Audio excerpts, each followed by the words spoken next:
bad.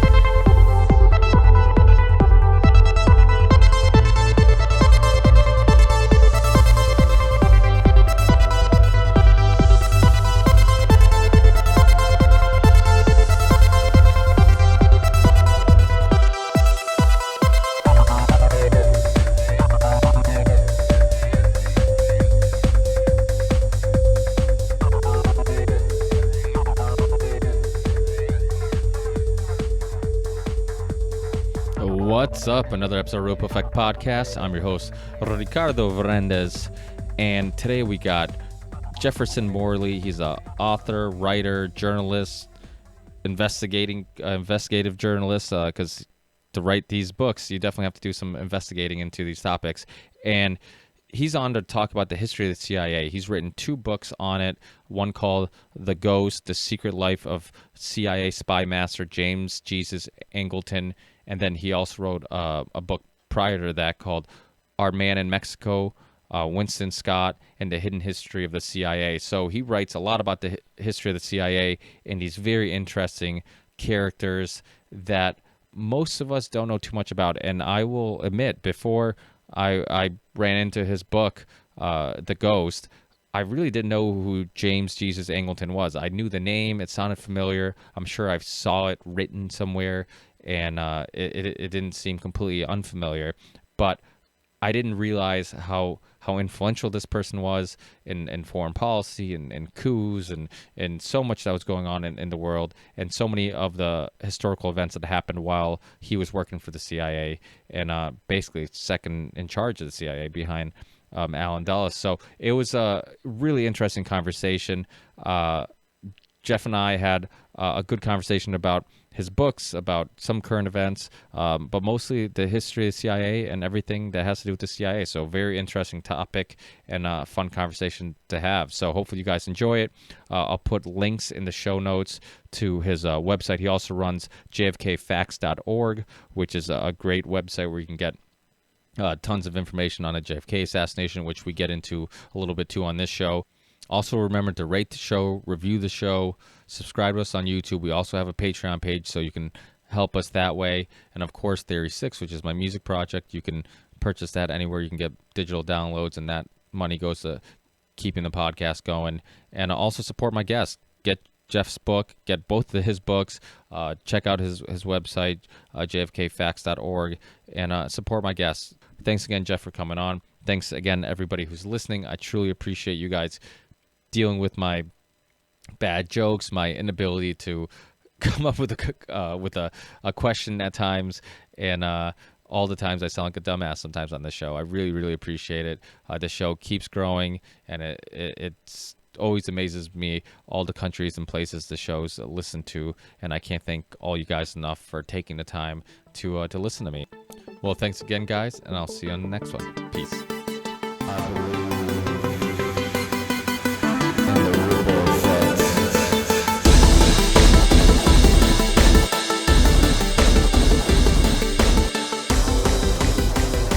Hey there. Hey, Jeff. Can you hear me?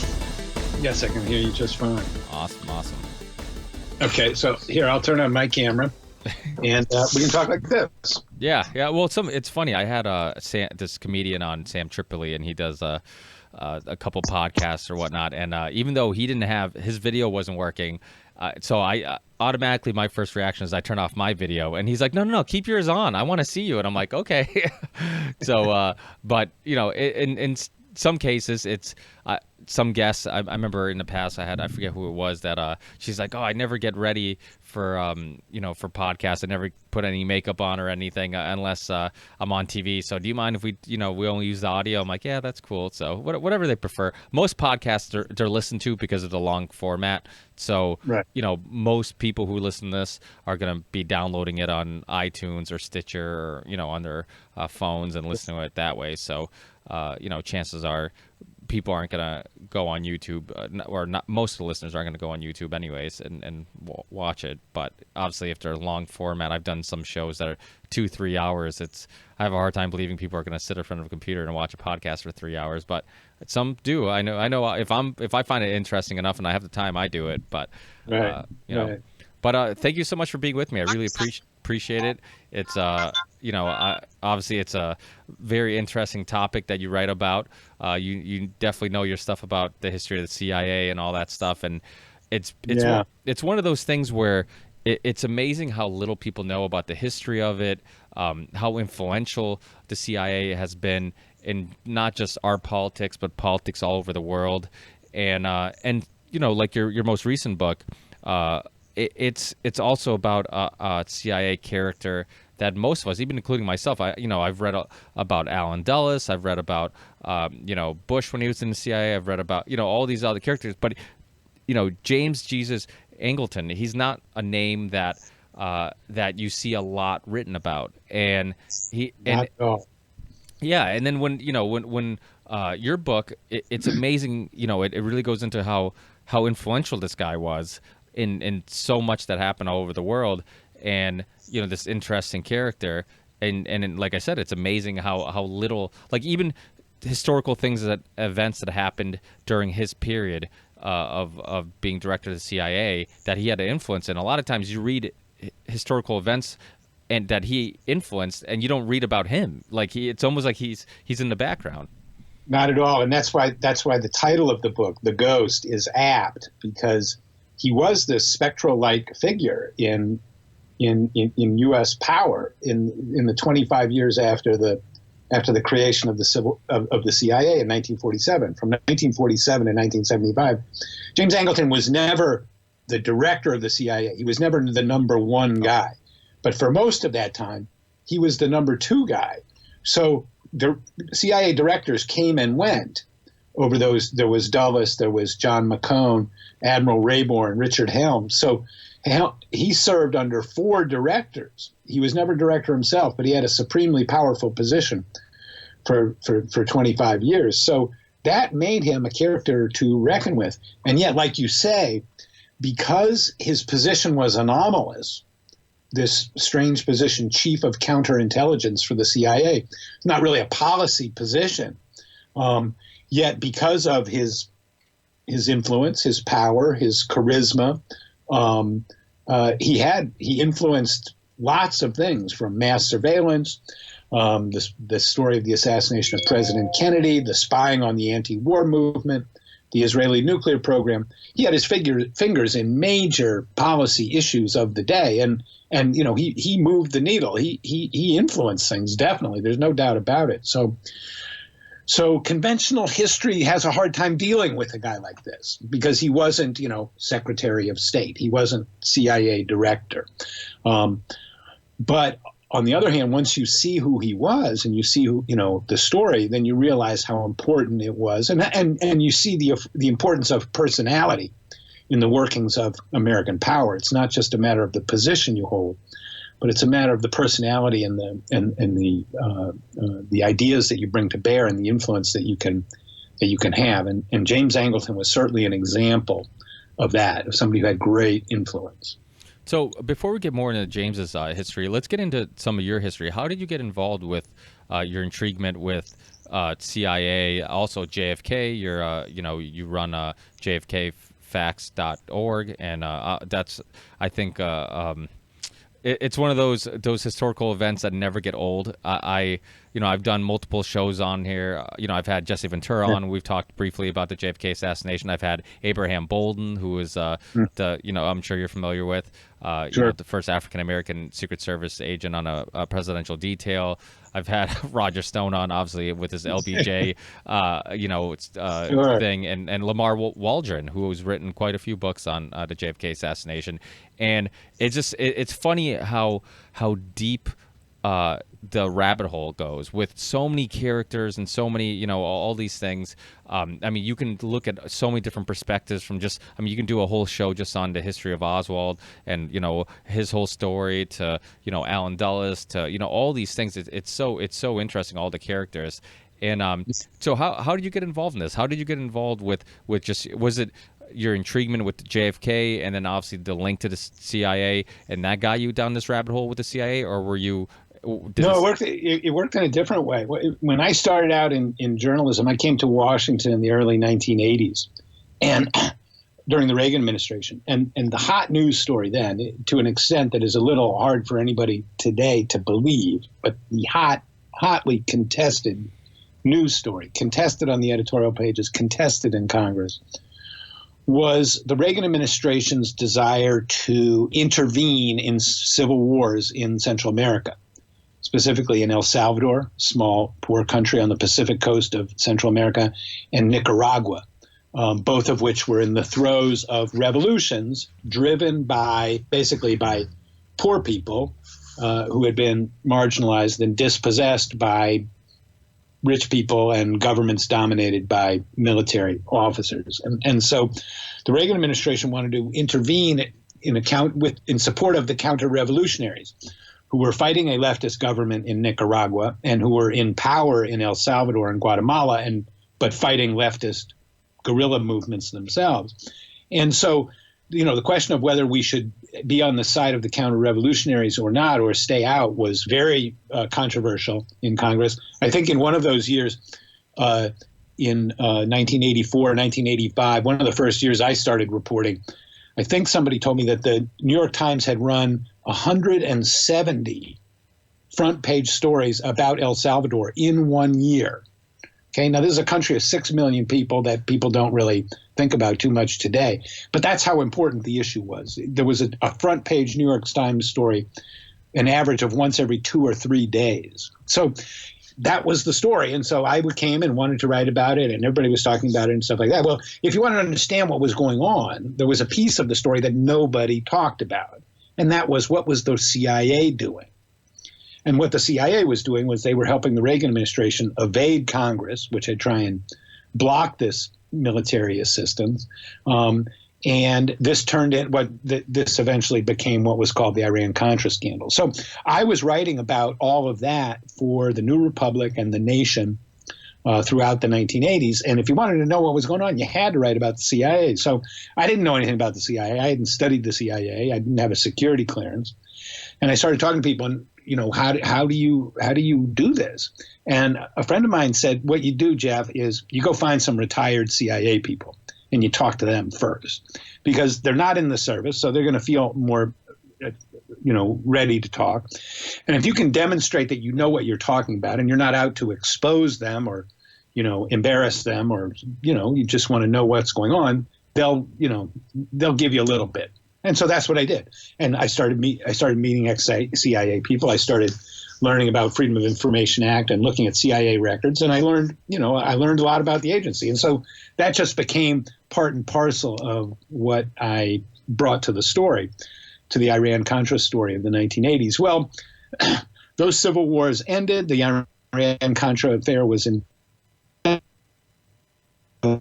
indicted. President Bush, the wheel kind of turned, and that wasn't a big story anymore. The CIA wasn't deeply involved in Central America, but that exposure got me interested in other aspects of what the CIA story did. And in the early 1990s, that's when the controversy about Oliver Stone's movie erupted.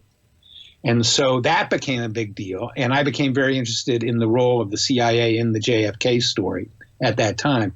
And in the 1990s, a lot of information, the government started declassifying a lot of records that had been closed before, a process which continues to this day.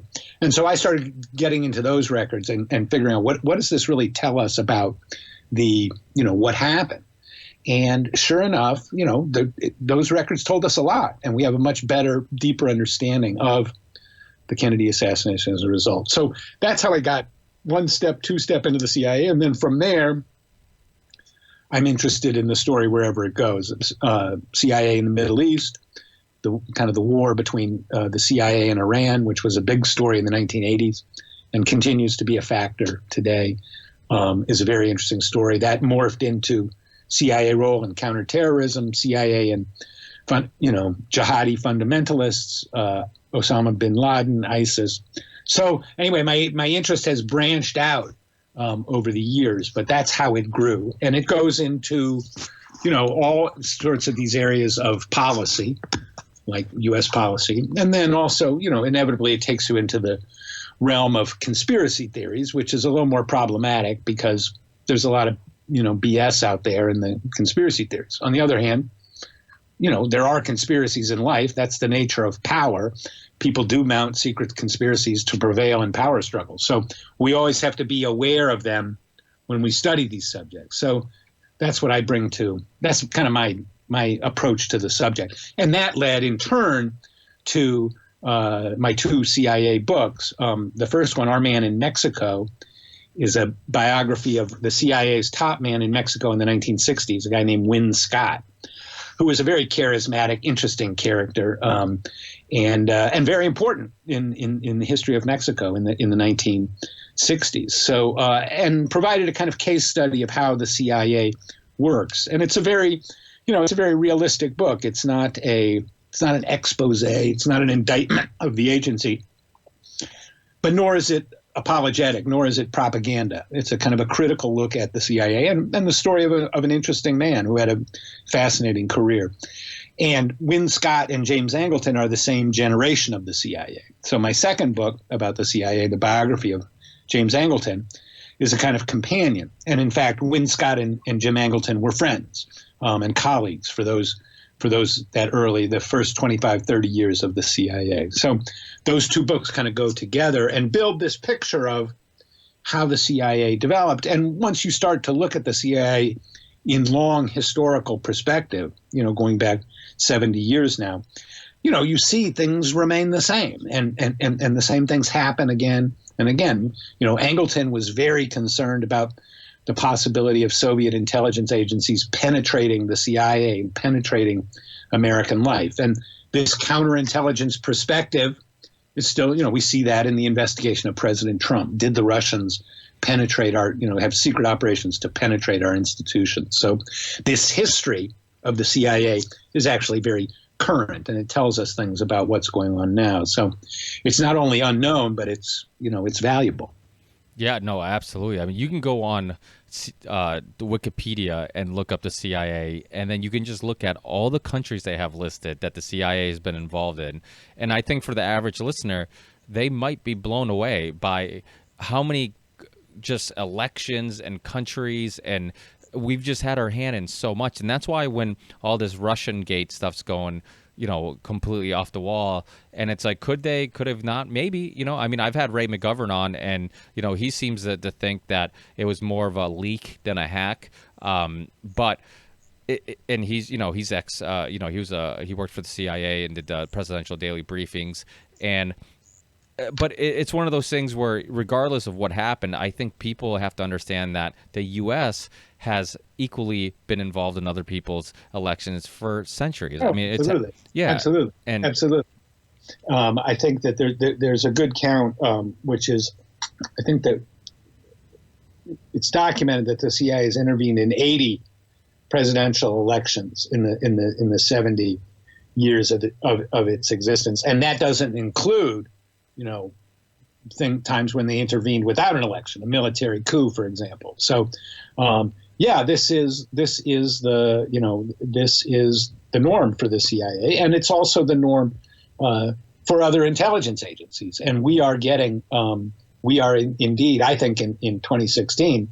I think the fact that we've done it all the time doesn't logically imply that the Russians didn't do it, exactly, or that it doesn't matter. That logically doesn't follow. I think it's more likely the reverse, which is this is what secret intelligence agencies do for great powers.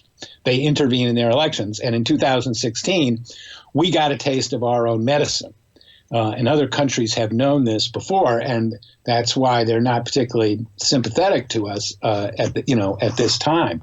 What are we complaining about when we've done it to so many other people? But that said, I think that the facts that have been uncovered, do speak for themselves and show that really they did interfere, and they in a big way. So Yeah, there's so many stories with, in some cases, the CIA, what happened in Iran, for example, in '53, when they took down the prime minister for, basically Right. oil company, and that you can kind of see their incentives. You look at like the Iran Contras, the trafficking of cocaine and all that stuff that was coming in from Nicaragua. I've had Rick Ross on, who was the famous drug trafficker, or the famous drug dealer who Gary Webb exposed that the drugs that he was selling was actually coming from the drugs that were trafficked into Arkansas. And so all these things, until they get exposed, they do seem like they're conspiracies. They seem like that's too hard to believe, or that sounds crazy. But all this stuff, it's amazing when it's historical and it happened in the past, how it's much easier for somebody to digest. It's easier to believe that, okay, that happened in '53, that happened during the '80s, during the Reagan administration. But people tend to believe that like now is different, and it's like there's things going on in Ukraine, obviously what's going on in Syria, what's going on in Yemen. Which basically a proxy war for Saudis. There's all this stuff going on, and what do you think that even today that they, because a lot of this stuff seems like we talked about historically, in Central America, all this stuff that happened. Do you think that they equally are having a influence on what's going on in the world, or do you think it's been less of that, or do you think they are still really deep into elections everywhere and really influencing things? And if that is the case, then what's their intentions? Because it seems like in some cases you're helping corporations, like we talked about in '53 in Iran, and in other cases it's like, is it just to help the empire grow? Like who and is it, can we put it all under one umbrella where just like the CIA has one intention, or is because the CIA, as we know and as I'm sure throughout the years, has grown quite a bit, and Yes. are there parts of it that are doing this and parts of it are doing that, and they don't necessarily all align with the same intentions? Like it seems like this huge monster, and they're involved everywhere, and it's like, what's the purpose? Is it really this because even with James Angleton, he was paranoid, right? He's very paranoid, and he justified some of his actions with that paranoia of the communists and all that stuff. Yeah. Well, let me try and break that question down and answer a little bit. I mean, one, we don't have good data about what's going on today because it's a secret agency, right? And they're trying to keep their activities secret. So, we don't have any proof. But it stands to reason that they are involved and they are doing this everywhere, because we haven't seen a policy decision at the top that says we're not doing this, right? And there have been presidents who said, we're not going to engage in these kind of covert actions. President Jimmy Carter was very, open about that. Bill Clinton had reservations about CIA operations, tried to dial them back, made an apology for the CIA in Guatemala.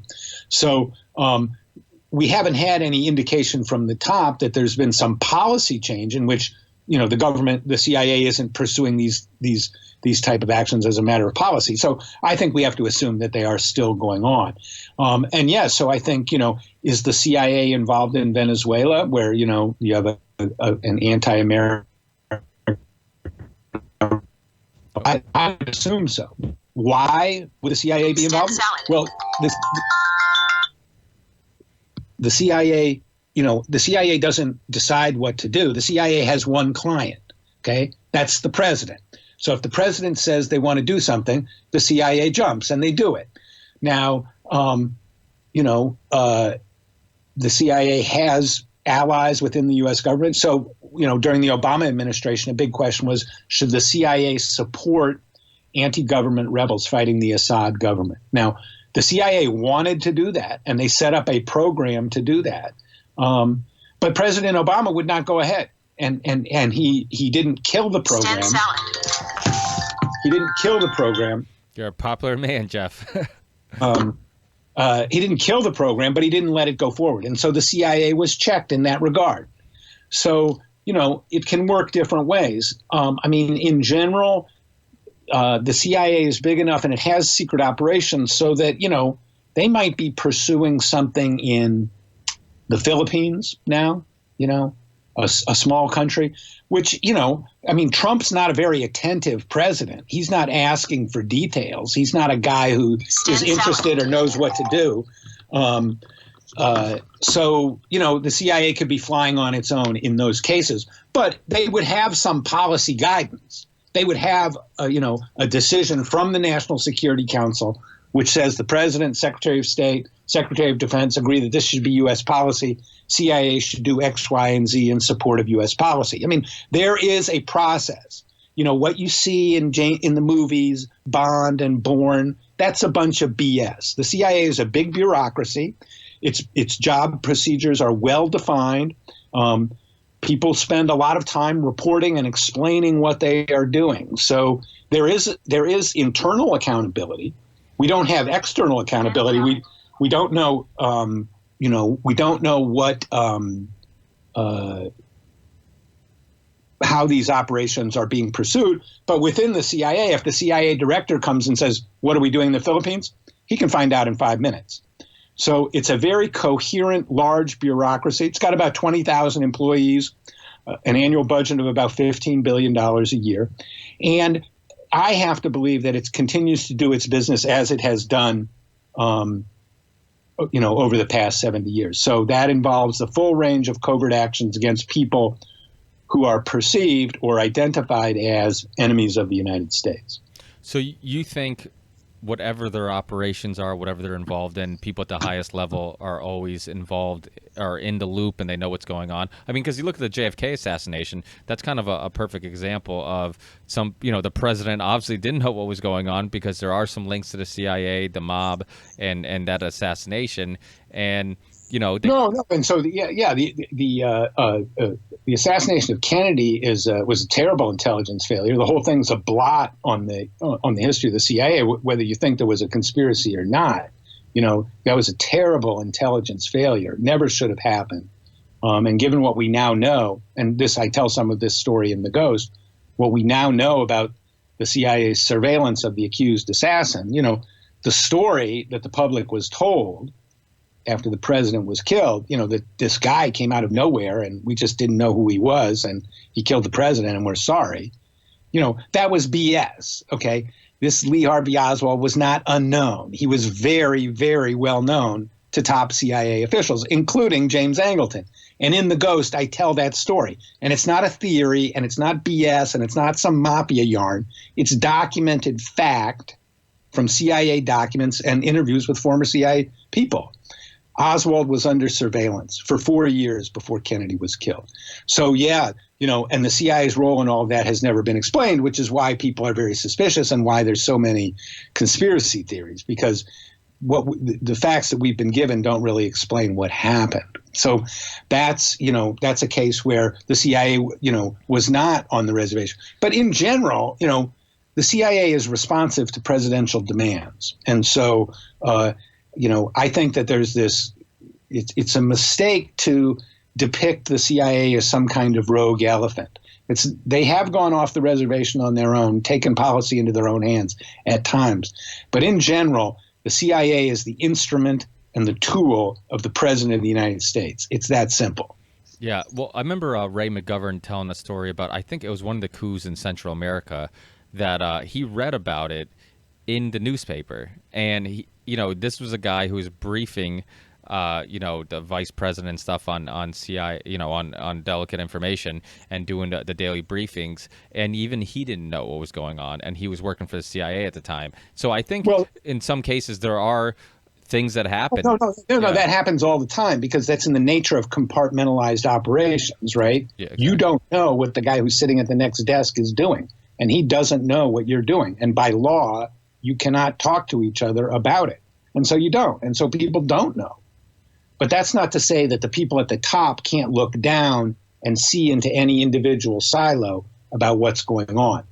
I think they can, and I think they do. And I think that the CIA is best thought of as the instrument of U.S. policy, not some rogue actor that's acting on its own.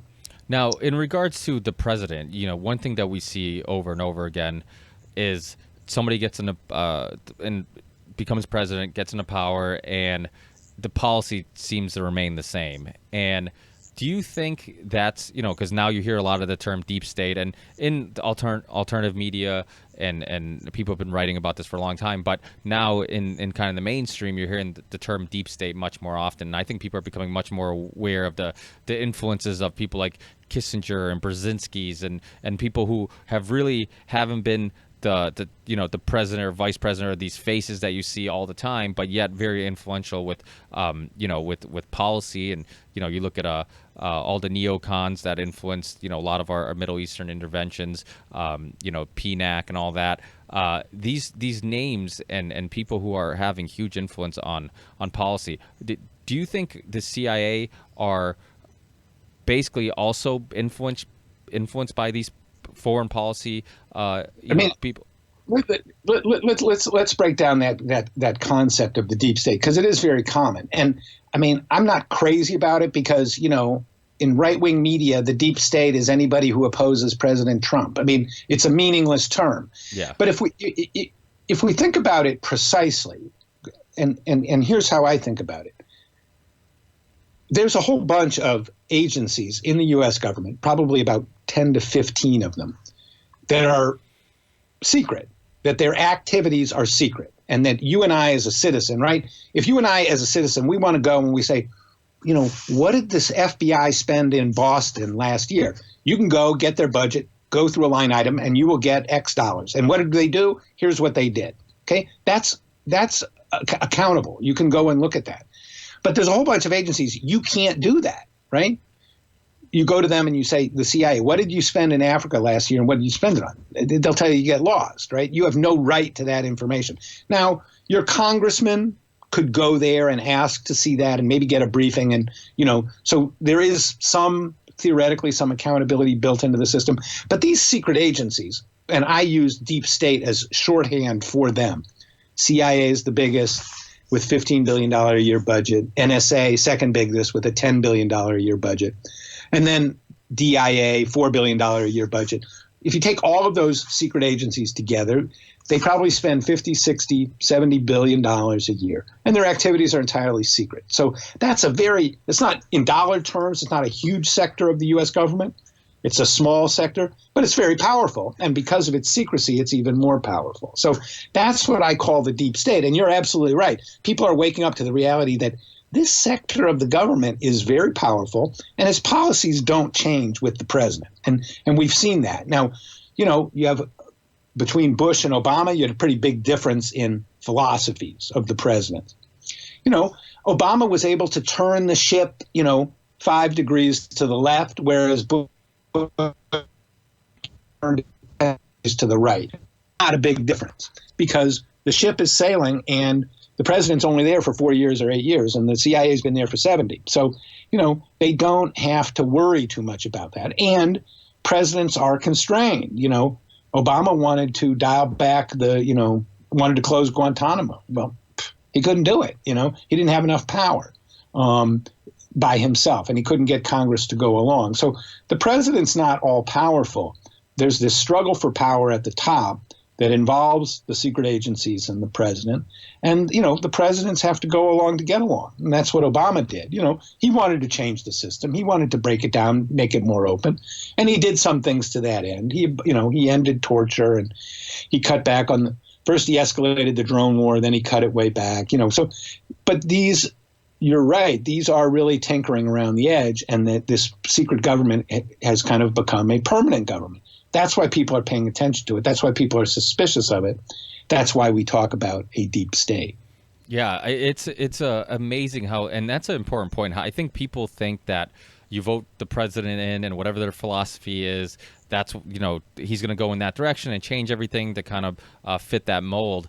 But there's so many things going on behind the scenes, and so many people who are influencing what they do and what they don't do. I mean, you look at after September 11th, the Saudi, the victims of the families of the victims wanted basically the ability to sue the Saudi government, and Obama didn't let them, didn't let them have that ability to sue. So it's like, and then you look at Trump, he gets in office, and he's doing the same thing, being very friendly with the Saudis, and everything's continuing in Yemen, helping, and there's, so it seems like, and like you said, I think the other really important point is the idea that, the CIA has been around for 70 years. They have a direction they're going in. They have things, projects, and I'm sure very secretive operations that they're involved in that are going on and are much longer than maybe the 4 years the president's in office. And well, it's what happens in those cases is the CIA will come and they will say, look, Mr. President, here's what we're doing in the Philippines. We've been doing this for 4 years. We plan to do it for 4 more. Here's who we're funding. Here's what we're doing. And, you're a busy president and you say, what would it take to stop that? Probably a lot. Would piss a lot of people off. Do I have the time to go do that? I would have to inform myself as president, about all the facts of the matter and study it. And so there's just this inertia. And it's like the president's got a lot of things to think about. He's not going to drill down on CIA activities. So these activities, these operations that he inherits, he can go in and look at them. And I think, a conscientious president, I think Obama was, he probably did go in and look. And, he has the right to go in and look at super secret operations. But can he shut them down? I mean, it's a very difficult call, and you're sitting there and, if you want to prevent the next terror attack in the United States, which is what any president wants to do, these are the people you need, You don't want to piss them off. You want them to think well of you. And so that's where the go along to get along attitude comes in. And, the CIA continues on in the way that it always has. So we see the president's ability to change directions in the CIA has proven to be over the years fairly small. Yeah. Well, you saw with the Bay of Pigs, JFK, and really not happy about that whole operation. And no, and really that the Bay of Pigs story is fascinating because that was the first time that the president and the CIA were truly alienated. First time since the founding of the CIA, first time in 15 years. The president and the CIA had worked hand in glove for all of that time, but Kennedy didn't like the plan that the CIA gave him for Cuba. He refused to provide the air support. It proved to be a terrible plan. It had no chance of success. It was badly thought out. And people in the CIA just thought, well, Kennedy would be forced to go to war because that's what they assumed. And Kennedy said, I'm not interested in a ground war in Cuba. And that was, the beginning of a falling out between the two of them. So that's how it works. And presidents and the CIA do become alienated. JFK and the CIA were certainly alienated for course of his presidency. Nixon was very hostile to the CIA, not for ideological reasons, but because he wanted to get control of it. He was more like Trump. He didn't like the CIA because it was an independent power center. He didn't care what they did. He just wanted them to be more responsive to his demands. So that was a time when there was a difference. President Carter tried to rein in the CIA in the late 1970s. So, but over time, the power of these agencies endures, and they're very powerful. Yeah, the CIA is very powerful. JFK ended up firing Allen Dulles, and he gets put on the Warren Commission, which was an interesting choice. But yeah, it was a sign that there wasn't going to be an independent investigation, and that there would be no investigation of the CIA role. And indeed, there wasn't. Yeah, absolutely. Yeah. So yeah, it's and you're right. I mean, one thing that I dislike about the term deep state at the moment is that anytime anybody's talking about it, it's always anybody who's anti-Trump or doing anything anti, and it's like, that's not really what the term means. And when you look at Trump, he has as many. I haven't counted them, but I'm sure he has equally as many Goldman Sachs people working for him than Obama did. And it's just it doesn't seem like things change that much. James Corbett, who's been on my show quite a few times, he did a good little video after Trump got in office called. Trump filling the swamp, because there's all this draining the swamp talk, and he showed all these links to big corporations and Goldman Sachs and all these people that he had working for him, and it's like it's almost like the way the left was convinced that Obama was going to be the change maker and he was going to be the savior. The right has kind of been tricked into the same thing with Trump, that that Trump's going to be the savior and he's going to change all this stuff. And the same way, people made excuses for Obama, people make excuses for Trump. Or if you say anything that negative that he said about what he's doing, it's always like, well, he can't do that because he doesn't have the power, or it's because he has to, or because he has to keep these people happy. I wouldn't equate Obama and Trump. They're very different presidents. I mean, Obama was a conscientious president, whether you like him or not. He attended to the issues. He tried to balance the forces of reporting to him, the different agencies, take into account and execute the policies that he believed in at that time. Trump's not a normal president. He has no regard for the policy process. He's gutted the State Department. He's filled these agencies with the regulatory agencies with the people who are supposed to be regulated. I mean, you talk about Goldman Sachs and all that. I just want to be clear. To me, that doesn't have anything to do with the deep state. Okay, the deep state is the national security agencies. Goldman Sachs publicly trade. I mean, it's a public company. Its actions are transparent. It is not part of the deep state.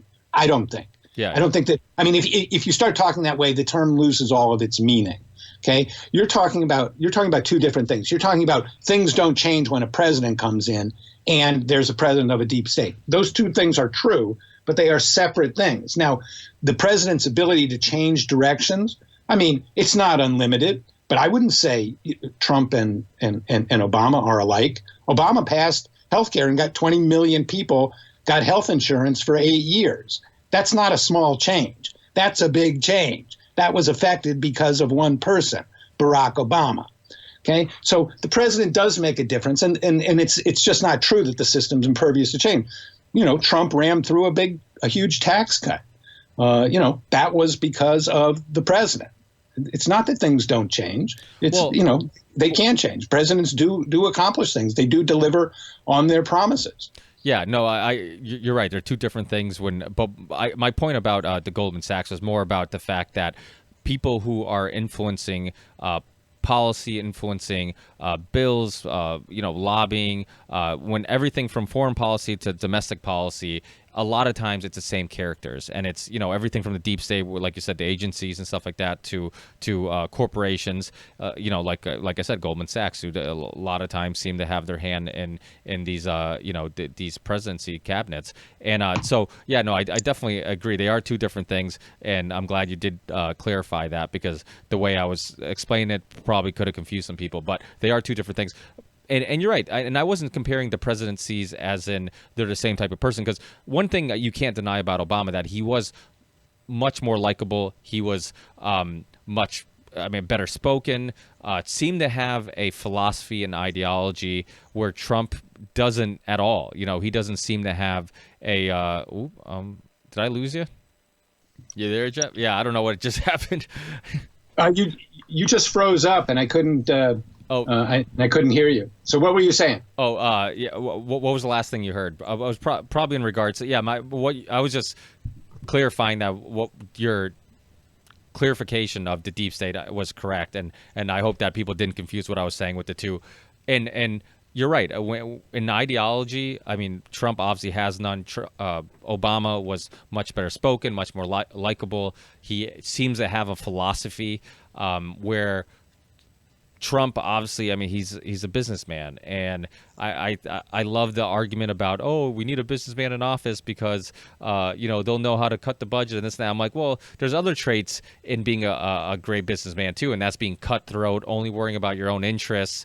And when you're when you want somebody in office who is going to be concerned about the people and the country, you want somebody who doesn't look at, okay, what benefits me first, but you want somebody with a philosophy, with who's well read and cares about people and isn't so detached from reality like Trump. I mean, it is pretty amazing how somebody like him won, and I think in a way, it's kind of opened a door to a third party the next election. I think it's opened a door to maybe somebody who's drastically different, and maybe it's for temporarily it's not a good thing, but in the long run it might be a good thing, with people being more willing to run and think that there's a better opportunity and chance to win, knowing that somebody like Trump, who has no experience in politics, has no real philosophy, none of that. So,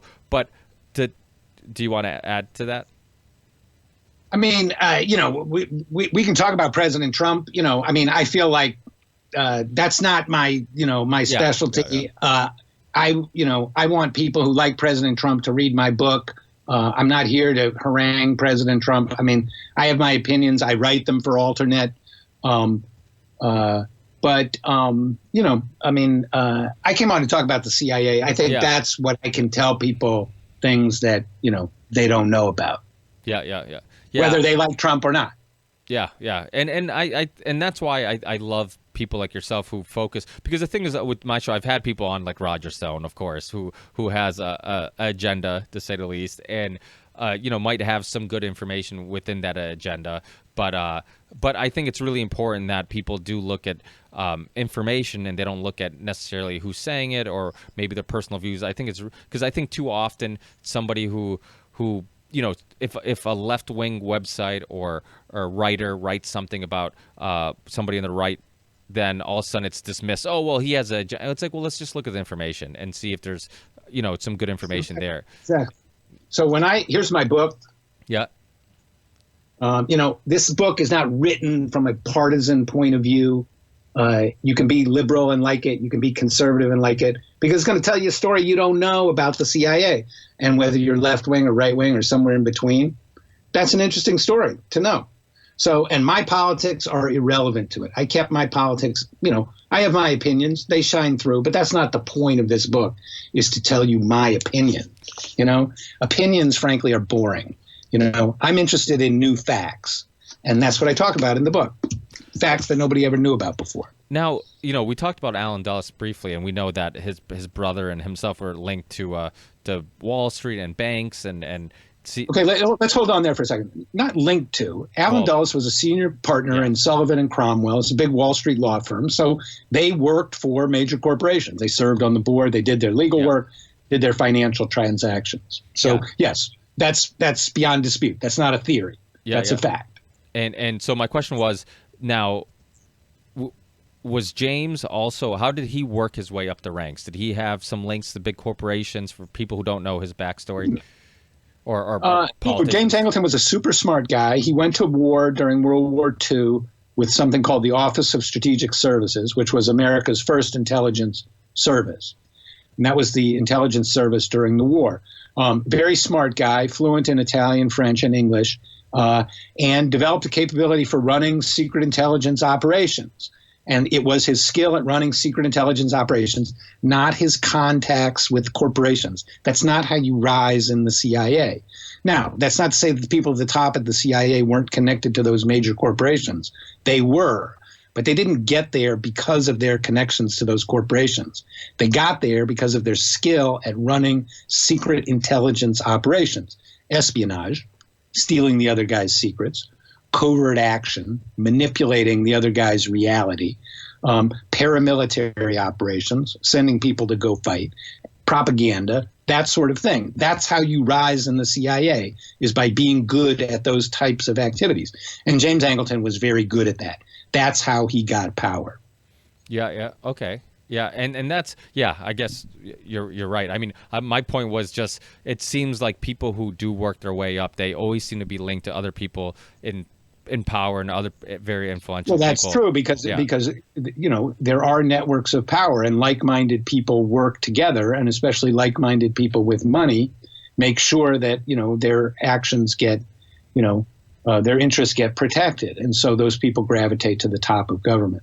But in the case of the CIA, there's a very specific task at hand, which is to run secret intelligence operations. So the people who do well there are the people who are perceived as doing well. Now, these operations frequently, in my view, have been a disaster for U.S. interests and for U.S., the U.S. people. The fact that we overthrew the government in Iran in 1953, here it is 70 years later. And you know what? The Iranians still hate us for it, for something that happened 70 years ago, 12 presidents ago. And they hate us for it. And if I were them, I don't blame them. We damaged their country in a big way. Now, inside the CIA, that was perceived as a success. And it wasn't a success. It was a failure. It was bad for the United States. It was bad for the American people. And its bad, its bad influence is still felt today, 80 years later. So I think we have to be very careful about, what these operations wind up doing. Yeah, absolutely. And the thing is, like you said, a lot of these guys, like James, had a history in World War, James in World War II with intel and all that stuff. But somebody like Bush Sr., that was always a really interesting case to me, because he became director and really didn't have any real history in the CIA. No, right? But what Bush had was he had those old money and government connections where he was put in at the top of the CIA not because of his skill in CIA operations, but because of his sympathy for the mission. And he did know lots of people in the CIA, and they trusted him to protect him. At that time, the CIA was in trouble. The CIA was very unpopular among the American people. They'd been spying on the anti-war movement. They'd been spying on other, domestic dissidents. They'd been helping the Watergate burglars. They'd been revealed to be involved in assassinations for the first time. And so the CIA needed protection. And President Ford appointed George H.W. Bush, who was a Texas businessman who had served in Congress for a few terms, because he knew that he was sympathetic and would protect the CIA from its critics. So that's why George Bush got in there. And then when George Bush was vice president, he proved that by taking a leading role in the Iran-Contra scandal. So he was very sympathetic to secret intelligence operations and operatives. That's why he got the job. Yeah. That definitely makes sense. And so real quick to get into some of the stuff that people are going to read in your book, what's some of the huge historical events that James Angleton had an influence on that maybe the average listener might not be familiar with? Oh, I'm losing you. Oh.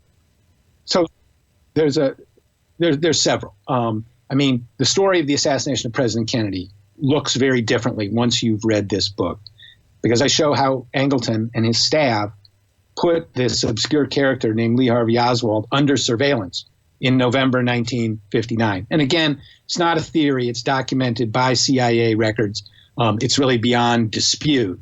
They started opening his mail. They started keeping track of his personal life, keeping track of his political activities. And this continued for the next 4 years until that day when President Kennedy was killed, and this guy, unknown to the rest of the world, but very well known to the top of the CIA, was arrested. So this book will tell you something new about the assassination of President Kennedy. And again, it's not a theory, okay? It's just true. So that's one thing. Another thing that Angleton was very influential in, and this is the long view, is, we live under a system of mass surveillance today. The government has the ability to surveil our communications. And if they want to read your email or my email, they got to jump through a few hoops, but they can do it pretty quickly. Okay, they have the means of surveillance, of looking in on all of us. Well, that capacity of mass surveillance, where we will scoop up huge amounts of information to pull out a few bits that are important to what we see as our national security, that whole process of mass surveillance began under Angleton. And Angleton is really kind of the founding father of it. And what Angleton did was he did mass surveillance of the U.S. mail, of snail mail, right? So there was no email back then. Angleton wanted to read the mail of people who he thought were presidents. So he took a little program in the early 1950s. It was a Defense Department program, which opened about 100 letters a year, mostly of U.S. servicemen over abroad. And he turned that into a program that opened 10,000 letters a year, copied the contents, filed the names, filed the addresses, kept track and spied on people. And he ran this program for 20 years. Totally illegal. It's because it's illegal to open the mail. It's very clear under the U.S. criminal statute. So that was an illegal mass surveillance program. Angleton launched it, and at the end of his career, there was a question once it was revealed, should he be prosecuted? And it was very much like the question that we faced after the torture regime of the Bush administration. Should people be prosecuted for these actions which are clearly illegal? And in both cases, the Justice Department and the courts decided not to prosecute what were patently illegal operations for a variety of political and some legal reasons. Yeah, the only person who did time was John Kiriakou, who was on my show, and he was the only person who did time for the torture. Yeah, which right, was sad. Exactly. Yeah. So that's another big revelation. I think that people will find in The Ghost. Another one concerns the Israeli nuclear program. Israel became a nuclear power on Angleton's watch, and Angleton was very influential on Israeli issues in the CIA because in addition to being the counterintelligence chief, he was what was called the desk officer for Israel. And so each country where the CIA operates has a desk in Washington, which coordinates the activities in that country. And so Angleton wore two hats. He was the counterintelligence chief, but he was also the Israeli desk officer. And in this position, the Israelis were able to steal fissile material from the United States and become a nuclear power.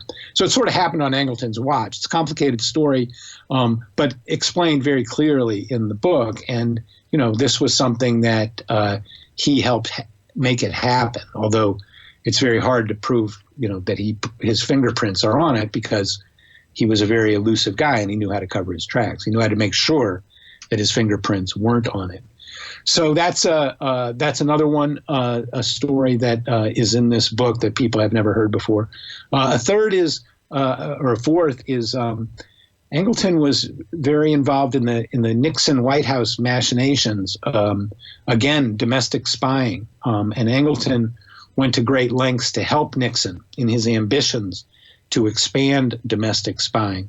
The whole thing fell apart, it turned out, for reasons that you'll read about in the book. But it was very interesting the way, at the height of the Watergate era, Angleton, who is not connected with the Watergate story publicly, certainly not at the time, we can now see was behind the scenes, was trying to help Nixon gain these types of spying powers that he wanted. So that's another story that's in the book, in The Ghost. Yeah, it's awesome. I love when I get to learn about these influential characters that like we mentioned on the top of the show, you just didn't hear too much about, and he had his hand in so many different events that I've read about. From the coups to the JFK assassination, and links to all these things, and yet his name has probably come up a few times, but not been a real focus of any of these stories. So you kind of look past it and you focus, and you worry about Alan Dulles and you worry about these other people and you worry about, all these other characters. So I love when somebody takes kind of a unknown, influential person like this and really just does a whole book on his story and says, hey, you know what, here's this guy who had a huge influence, in history, in American history and foreign policy and all these things that happen in the world. And you don't know anything about him, for the average person. Oh no, and I would say that James Angleton in the early days of the CIA is, only Dulles had more influence than Angleton in those first 25 years. So he belongs in any assessment of the CIA and any history of the period. He certainly deserves to be as big a figure because he was so important. Have you had any issues with trying to get information? Because I know you also teach the history of the CIA, right? And yeah. Mm-hmm. And have you had any issues with just doing your research and stuff like that? Like any information they won't release, or because you're obviously teaching about the history of a secretive organization, you figured a lot of information would be secret. And do you ever? It is, and you work against that all the time, and they are always trying to, to keep their secrets. Now, they're obliged by law to reveal things, when there's big events like 9/11, the torture regime, the Kennedy assassination, they have to open up, and and that in those times we get to see, how they operate. And then we have, people leave the CIA, write books about it, pro or con. People investigate. So it's always difficult to learn more about a secretive agency. And they're always throwing obstacles in your way, but that's part of the fun of it, is to overcome those and, recognize them, but still, get to the story, because it's important. Yeah. And you almost get to act like a spy while writing about spies, because you're Absolutely. I mean, I don't have the right to break the law like they do. So I'm at a little bit of a disadvantage, but that's, you can be a little sneaky. You can be a little, do things covertly on the sly, that is part of the fun of it. It's a challenge. It's a real challenge. It takes all of your wits and resources to get to these stories. Have you found that people who have been ex-CIA are willing to kind of share some of their experiences? Or Absolutely. I interviewed 25 or 30 CIA people for this book. People love to talk about themselves. They're proud of their work. If you can show them that you know what you're talking about and you're going to present their side of the story, even if you don't agree with it, which I always try to do, I find they'll talk to you. There was only one person out of everybody who I approached, out of the CIA people who I approached, there was only one who turned me down. So, oh wow. Now, there may have been others who, didn't make themselves available or, avoided me. But only one said to my face, I'm not going to talk to you. Huh. And do you think when they're talking to you, because I know you did interview a lot of ex-CIA for your book, do you think that they are telling you, how much of what they're telling do you think is the whole truth? Or did you get a feeling like there's always more that they're holding back? Well, I mean, look, they're obliged by law to not disclose classified information. So I assume that they're not disclosing. Now, sometimes people do disclose classified information because they don't care, or, they don't think that it should be classified, or they don't know that it is classified. So that happens. I mean, it's like any other sources. Do I believe them? When I have corroboration, I believe it. If it makes sense to me, if there's other reasons to believe it, I don't believe it just because somebody from the CIA said it. Now, on the other hand, you spend 5 or 6 hours talking to somebody about some events in detail. I have a feel, and I can say, yeah, that guy's telling the truth, and I can say, oh yeah, that guy's bullshitting me. It can go both ways. And that's a subject. Nope, I lose you. As a reporter is do this guy, but in general, I don't go out on a limb without some strong corroboration. I have different reasons to believe it, not just because one person said it. Sometimes that's enough, but on anything controversial or sensational, you got to have more than one person, more than one source. And do you think the older the character, like James, he retired in the 70s, right? Angleton retired in 75. He died in 87. Yeah, the older people get, the more they talk and the less they care, so that's definitely true. One of the best interviews I had for this book was a guy who was 92, who was very good, had been very good friends with Angleton, and he talked about everything. He didn't care. Yeah. You figure you're at that point. You're like, what are they going to do to me now? You might as well just get it all out. And I'm sure just being that secretive, it's always been really intriguing. Just the idea of like living this secretive life where you're basically, you can't talk to your family, you can't talk to your friends about what you're doing in most cases, and you figured at some point all that stuff builds up, and you probably is a relief talking to somebody like you and getting some of these stories out. Absolutely, yeah, and you run into that. People do want to talk about it just because they never talked with anybody about it. Yeah, awesome. That's a very common human trait among CIA people. Great. Well, where can my listeners get? Well, your book is available everywhere, like Amazon. On Amazon, Barnes and Noble, The Ghost, The Secret Life of James Jesus Angleton by Jefferson Morley. There's an audiobook. If people want to know more about my work, I'm a Washington correspondent for alternet.org, alternet.org. So I write about, daily politics, Trump administration, Mueller investigation, that sort of thing for Alternet. And I write about the JFK assassination at JFK Facts. So those are places where people can, learn more about my work. Yeah, jfkfacts.org.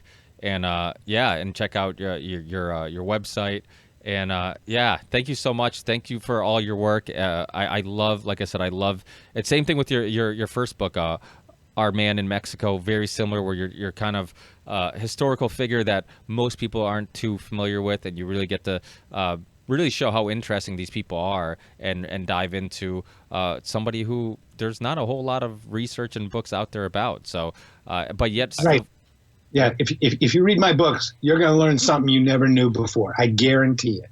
You're going to learn a lot you never knew before about the CIA. Whether you're pro-CIA, anti-CIA, or somewhere in between, you're going to find out things that you never knew. That's why you should read my books. Yeah, awesome. And that's always my goal. I just want to have interesting people on who are going to, spark thought and really aren't trying to just sell one side or another or whatnot. And I think this information is important because it's relevant. I mean, you look at what's going on today with just with the news and constantly things going on. I mean, I think that the Trump administration, if somebody like you who writes about current events, probably made your life a little easier, because there always seems that, I mean, I've almost lost track. It's impossible to keep up with what's going on in everyday politics. And no, it's very difficult. Yeah, it's very difficult. Yeah. Sometimes, for that reason, I sometimes prefer to do the history. The history is a little more peaceful, a little less frenetic, and doesn't make you quite as anxious. So it's fun to reflect on. Yeah, no, absolutely. And I think some people, it's gotten to the point where some people have disconnected. You're just like, well, I can't keep up anymore. I disconnect. Yeah. I disconnect one day a week. Yeah, definitely. Yeah. I think that's really important. Yeah.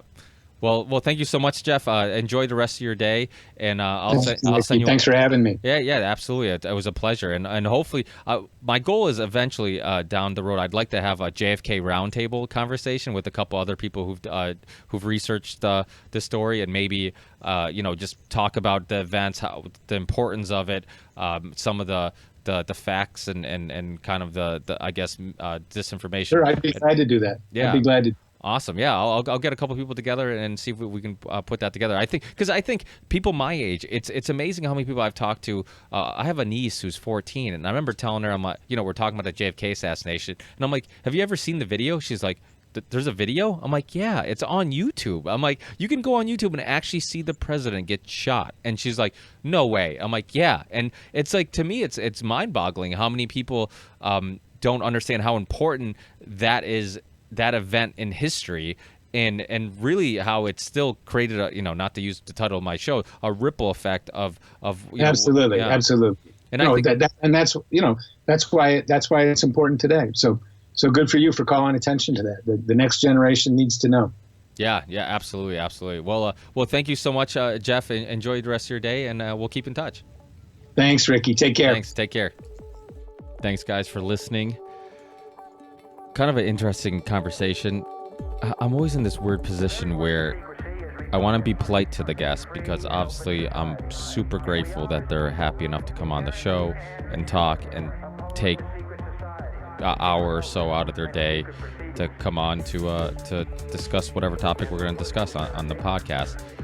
But there's always a little part of me that I guess has always been in there, where anytime I see something that's not right, or somebody says something that I disagree with that I think I should correct, I can't help but say something. And it's like the vaccine conversation, or the when somebody's talking about what's going on overseas, or somebody says something that's pro-Trump or pro-Hillary during the election. It's like I couldn't help but say something and be like, no, that's not right. Like, that person's a scumbag, and you're being played, and you're being convinced that there's a good and an evil, when everybody is being controlled by the same powers.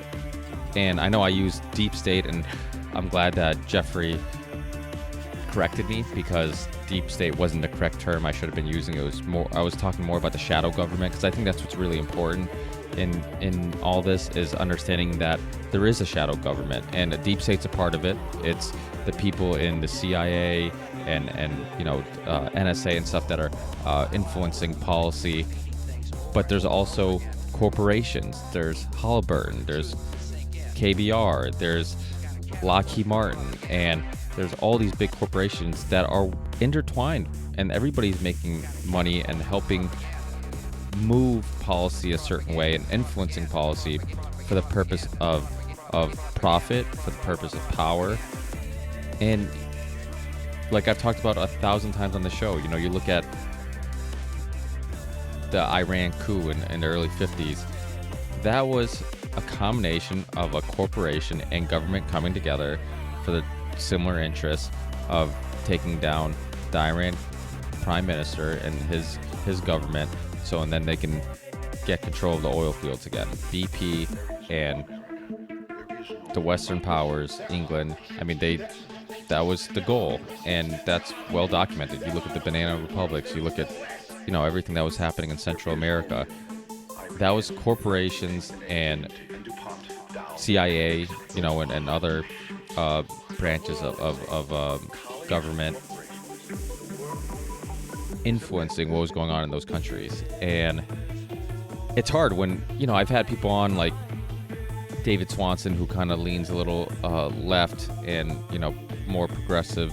And I've had people on like Scott Horton, who's more libertarian. And I think we all have one thing in common, that we are all anti-war, and we're anti, the propaganda that we're fed by the mainstream media. And it's really important to kind of get that information out there that, hey, don't believe that it's good guys against bad guys, that because this is what ends up happening. We end up fighting one another. It's let's get the left thinking the right's the problem, let's get the right thinking the left's the problem, and we all just keep fighting amongst ourselves when, corporations, lobbyists, those are people who are really pulling the strings and having huge influence on what decisions our politicians are making.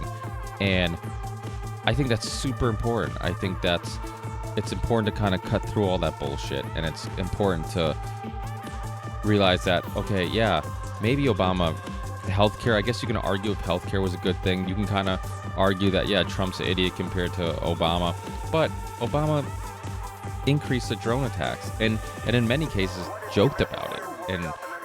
And I can't pretend that somebody who left Libya a mess, continued the Afghan war, never shut down Gitmo, even though some people argue if he really wanted to or he didn't, and if he wanted to, but his intentions were there to shut it down, but he just didn't have the power to do so. And that could be true also. And just like the healthcare bill, the healthcare bill, everybody kind of looks at it as one of the important positive things that Obama accomplished. But like James Corbett has a great video about, I forget what the title of it, but it talks about Liz Fowler, who worked for a huge insurance agency, and how the insurance companies wrote that bill. And there are positive things in that bill, like the idea that if you're a college kid and you're broke, you can't find a job, you can stay on your parents' insurance for a longer period of time, till your mid-20s or whatever it may be, and that insurance companies can't drop people who have pre-existing conditions. It's hard to argue that those aren't somewhat good things, but to force everybody to get healthcare, that only benefits the health insurance company. I'm in the business of pouring concrete. If the government's forced everybody to have a concrete sidewalk around their house or a concrete driveway, how would that not help me? Of course it would help me. You're forcing everybody to have to be a part of taking my services. So prices went up after the healthcare bill, and of course the insurance company said it was because of the bill or whatnot, but no, that doesn't make any sense, because they only got more customers because everybody was forced to have to find an insurance company.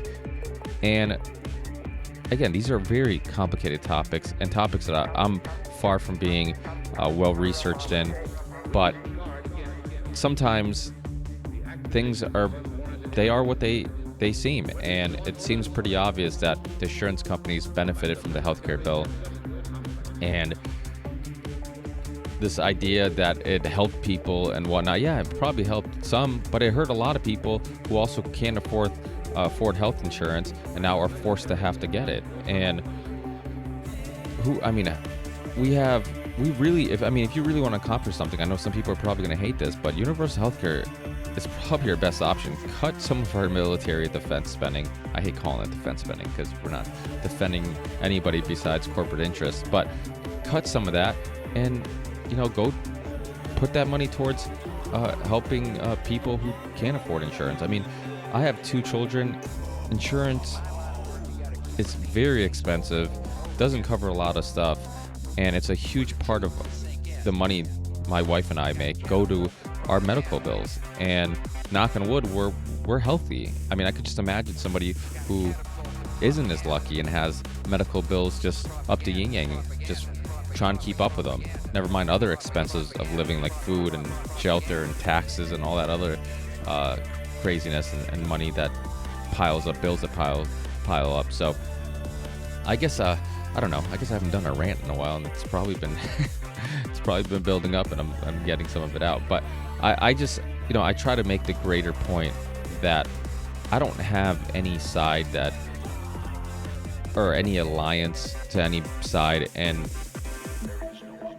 all this defending Obama, defending Hillary, defending Trump, to me, it's just all nonsense. And I think anybody who's been listening to the show long enough, anybody who's been listening to other podcasts that I listen to and read the same books that I've read and watched the same documentaries I've watched and been listening to this show, and I've had many of those guests on who've exposed all this, that it's all theater, it's all nonsense, it's all bullshit. And we spend so much time trying to figure out who's worse, the right or the left, or corporations or government, until we figure out everybody's out to fuck the middle class.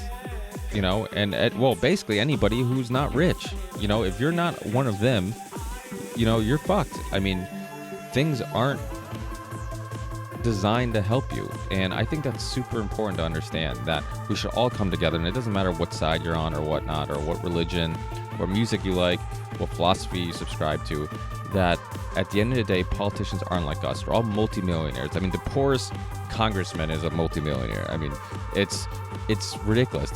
They drive really expensive cars, live in really expensive neighborhoods. Well, most of them are driven. I shouldn't even say drive expensive cars, probably own expensive cars. And have security guards, that's not people like you and I. Those aren't people who can relate to everyday life of having to wake up early, tired, trying to pay the bills, trying to save up some money to go on a vacation or buy something nice so you can feel like this miserable cycle that we're in of going to work and investing most of our time and energy into working. Buy something nice to kind of make you feel better about going to work and dealing with that shit, or maybe watch sports or to kind of get your mind off it. And that's why materialism, I kind of have a love-hate relationship with that too, because the thing about materialism is I get it. Like we live in a very unhappy lifestyle where majority of our time is wasted doing stuff we have to do and not doing things we want to do. And it's therapy, it's buying something nice to kind of get over that depression or sadness or unfulfillment or emptiness, and maybe it is just a temporary happiness, but sometimes that's all you want, sometimes that's all you need. So I don't know where I'm going with all this, but hopefully you guys understand what I'm saying. It's a long rant, but I think why you guys listen is I'm passionate. I want to try to contribute something. I want to try to help spread interesting conversations by interesting people, and I hope I'm doing that, and I hope you guys do appreciate that, because unlike most podcasters, I am very similar to the people who listen to this show. I have a full-time job. I have very little money in my bank account. I have, have a family that I love, and I try to do my best to support and balance giving them my time and energy, and also giving this podcast and my hobbies the time and energy that I have left, because we have limited time and energy. And I think it's also important while we're on this earth to do our best to use it wisely. It's funny because I've always made myself feel guilty about not being productive. I feel like it's a way of motivating myself. It's it's like, what did I do today? Like, I didn't get shit done today. I didn't write any emails to try to book any guests. I didn't edit my last podcast. I didn't read something interesting article or try to watch interesting documentary. I didn't. What did I do? Did I go to the gym? Did I get some work done? And it's a good motivator, but I think sometimes you do need some time to rewind from all that, all the chaos. And it's okay to do both, but it's also okay to feel guilty. I use guilt as a tool. I use guilt to feel bad when I eat bad and I feel like shit afterwards, and I really get down on myself and I'm hard on myself for that purpose, so I don't do it again. And I remember how that little bit of mouth pleasure, the shitty feeling it gave me for a while, and how guilty I felt. And when I'm unproductive and a whole day or 2 days go by and I don't do anything in regards to this podcast, like trying to email guests or editing or tweet a past episode and just try to stay active on social media, I get down on myself. And it's as long as you use it as a tool, I think it's okay. You don't want to get down on yourself to the point where it becomes unmotivating to do anything because you're just so pissed off or you feel useless. But I think procrastination is a part of all of our lives, and I think sometimes we see people who do a lot of shit and we think like, oh, how do they, that's not me. How do they get that all done? I can't be like that. How do they find the time and energy to do all that? But everybody's fighting procrastination. Everybody's fighting the same demons. It's just a matter of internally doing your best to fight that and try to get something done, and be around other motivating people and listen to other motivating people.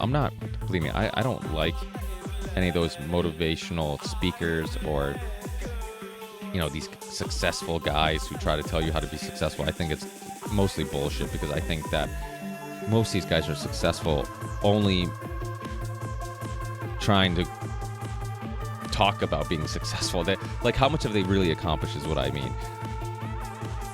If their accomplishments are really just trying to motivate other people to be successful, then to me that's not really impressive. And I think really successful people and really interesting successful people are people who don't have time to motivate others because they're too busy being motivated to do the stuff they want to do. And to me, that's motivating. But I understand that some people like to hear a motivational speaker to kind of work them up and get them going, and I get that part. But to me, I look at people like Joe Rogan, I look at people like James Corbett, I look at people like musicians I like, or comedians, or whoever, whatever type of thing they do. If they're constantly busy and they're constantly putting out new stuff and they constantly are doing things, to me it's motivating. I look at them and I'm just like, holy shit, like, you got all that accomplished during this period of time, and what did I get done? So I think it's important, even if you don't have motivating friends around you who are doing that stuff, look at podcasters or musicians or comedians or whatever, and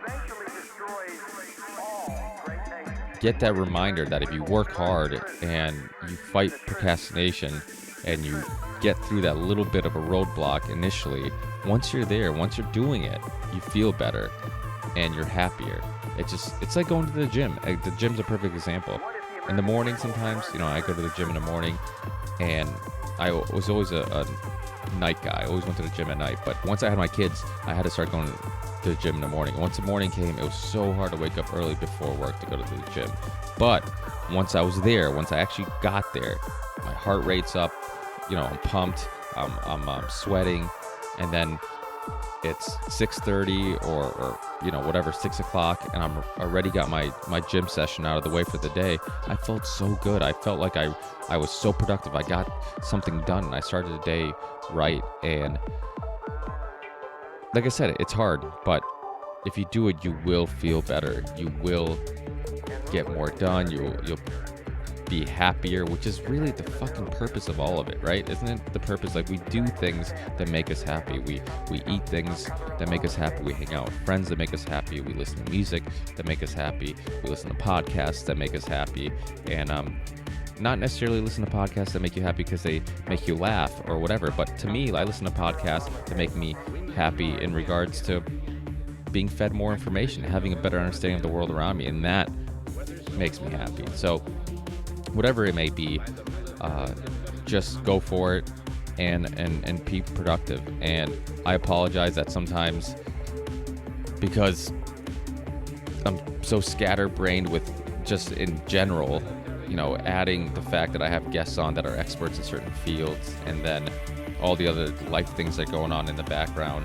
It's sometimes it's hard to get my mind to focus, and I'm sure it kind of comes out on the show sometimes. But either way, I'm super excited that you guys are still listening. I mean, this is over 150 something episodes, and you guys are still downloading, and I feel like we're growing, even though a lot of alternative media, I've heard Lee Camp talk about it, James Corbett talked about recently, that with Facebook and Twitter and Instagram controlling what people see and what they hear, you're starting to see numbers go down. And I haven't experienced that quite yet, I don't think. I haven't really analyzed it carefully, but it seems like the numbers are continuously going up. So I really appreciate everybody just spreading the word, if it's word of mouth or whatnot. So thanks again, guys. I think that's a long enough rant. I used to do these rants before episodes, but I think you guys are much happier with the short intros, and you guys can just stop the show right after the guest stops talking, and you don't have to listen to this long rant. So it's probably better to do them at the end of the show sometimes. But that's it, guys. Thanks again. And also, everybody who listened to the last show with James Corbett, thanks, guys. That show did really, really well. Got a lot of awesome feedback. Sorry anybody who might have got offended by any bad jokes. I mean, people have to understand, this show is very casual, and sometimes I'm just going to say stupid shit just to kind of keep things light, and it's in my nature to kind of just try to get people to laugh and just enjoy themselves. And when I'm with somebody who's I've talked to a bunch of times, like James and also Vinny, I'm just really comfortable, and sometimes I just say stupid shit. So anybody who might have got offended by any joke that either they didn't get or didn't like, then I apologize. But it's probably not going to stop, so I'm just going to tell you in advance, because if you listen to any of my Fight with Friends podcasts where we watch the UFC and we live stream, just talking about the event, the UFC events, the MMA events, and then drink while we do that, we say a lot of stupid shit. So if you want to get offended and you really want to get pissed off, then listen to some of those episodes, because it's 3-4 hours of me and a couple of friends talking and drinking and just being silly, which people seem to like too. So I guess you can't make everybody happy, but this time I promise this is it. I'll let you guys go. I got a bunch of great episodes coming up. I also have a special episode I'm trying to put together, which I briefly talked about with Jeff at the end of this podcast, in regards to doing a roundtable discussion on the Jfk Assassination. I have a bunch of great guests that I'm trying to get together and do kind of like a super group of Jfk Assassination researchers, and hopefully I can pull that off and get that together and bring you guys an awesome show. So thanks again, and I'll see you on the next one. Peace.